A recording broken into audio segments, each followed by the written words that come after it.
বন্ধুরা, কেমন আছো সবাই? শুরু করলাম আর একটা নতুন ব্লগ দিয়ে।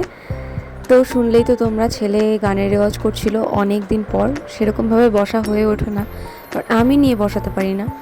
তো গান টান করে এখানে ছেলে স্নান করে নিয়েছিল। তারপরে দেখো এখানে ব্রেকফাস্ট, এখানে কচুরি আর ছোলার ডাল এনেছিল, যেহেতু শনিবার ছিল সেদিনকে, তাই আমরা একটু নিরামিষ ব্রেকফাস্ট করে নিলাম।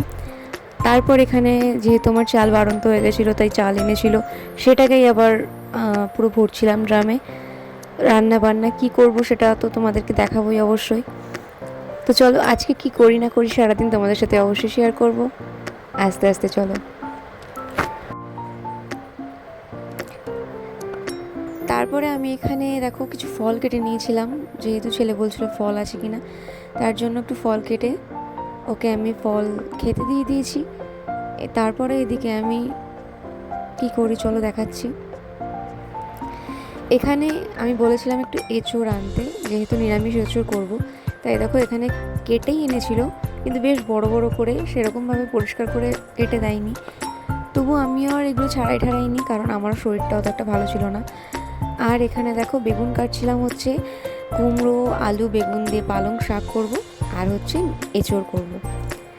তো চলো আজকে হচ্ছে শনিবারের এটাই রান্না আমার, চটজলদি রান্না করে নিই, তারপরে তোমাদের সাথে দেখাচ্ছি আর কি করি।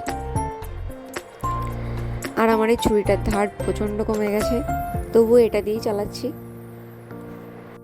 এই নতুন আলু ছুলতে যে আমার, মানে নতুন আলু খেতে যে আমার কী খারাপ লাগে, তোমাদেরকে আগেও বলেছি ভিডিওতে, আমার ভীষণ খারাপ লাগে। কবে যে নতুন আলু বন্ধ হবে আমি সত্যি জানি না, তবুও কিছু করার নেই, যখন যেরকম তখন তো সেরকম চলতেই হবে। তো আমি এখানে আলুও কেটে নিচ্ছি, দেখো ডুমো ডুমো করে। পালং শাকটা আমার বেশ ভালো লাগে। এখনও পর্যন্ত পালং পনির আমি ট্রাই করিনি, খুব জলদি ট্রাই করব, অবশ্যই তোমাদের সাথে শেয়ার করার চেষ্টা করব। তো খাওয়া দাওয়ার রেসিপিগুলো তোমাদের সাথে শেয়ার করতে পারলাম না, দুপুরবেলা জলদি খাওয়া হয়ে গেছিলো। তারপর একটু ঘুমিয়ে সন্ধ্যাবেলা দেখো ছেলে পড়তে বসেছে, তো আমি একটু ভিডিও করলাম। ওর অনেক হোমওয়ার্ক ছিল, যার জন্য হোমওয়ার্ক করছিল, আর এখনও একা একাই ওর হোমওয়ার্কগুলো করতে পারে, আমি শুধু পাশে বসে থেকে একটু ডিরেকশন দিই। আগে তো না ধরিয়ে করিয়ে দিলে তো করতেই পারতো না। তারপরে চলে যাচ্ছিলাম রেডি হয়ে, দেখো মেলায়, আমাদের অশোকনগর শিবরাত্রি মেলা, অনেক পুরনো মেলা। তো যেহেতু বর বর ভাসুররা বাড়ি ছিল না কেউ, তো আমরাই দিদি আমি মা বাচ্চা কাচ্চা নিয়ে মেলায় যাচ্ছিলাম। এই দেখো শিবরাত্রি মেলা, অনেক পুরনো মেলা এটা।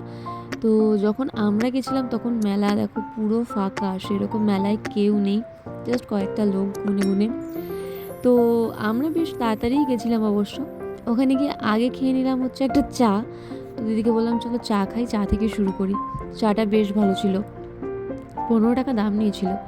তারপরে মোটামুটি ঘুরে টুরে দেখো সব জিনিসপত্র কিনে নিয়েছিলাম যেগুলো দরকারি, মেলায় গেলে মানে টাকা খরচা আর কিছুই না। যাই হোক, বাচ্চাগুলোকে একটু খাইয়ে দিয়েছিলাম। আমার ছেলে মোমো খায় না যেহেতু, তাই ওকে চিকেন পকোড়া, আর দিদির মেয়েকে হচ্ছে মোমো।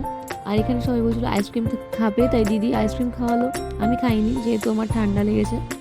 তারপরে দেখো ছোটোখাটো ঘোরার মধ্যে ভালোই ঘোরা হলো। তারপর তো বাড়ি ফিরছিলাম। বাড়ি ফিরে রান্নাবান্না তো ছিল না, কারণ রান্নাবান্না তো করাই ছিল। তো এখন বিছানা টিছানা করে নিয়েছি, যেহেতু ভোরবেলায় ওরা ঢুকবে, মানে বর আর ভাসুররা, তাই 3টে বিছানাই করে নিয়েছিলাম। তারপরে কেমন লাগলো ব্লগটা অবশ্যই জানিও, ভালো লাগলে লাইক কমেন্ট শেয়ার করে দিও, সাবস্ক্রাইব।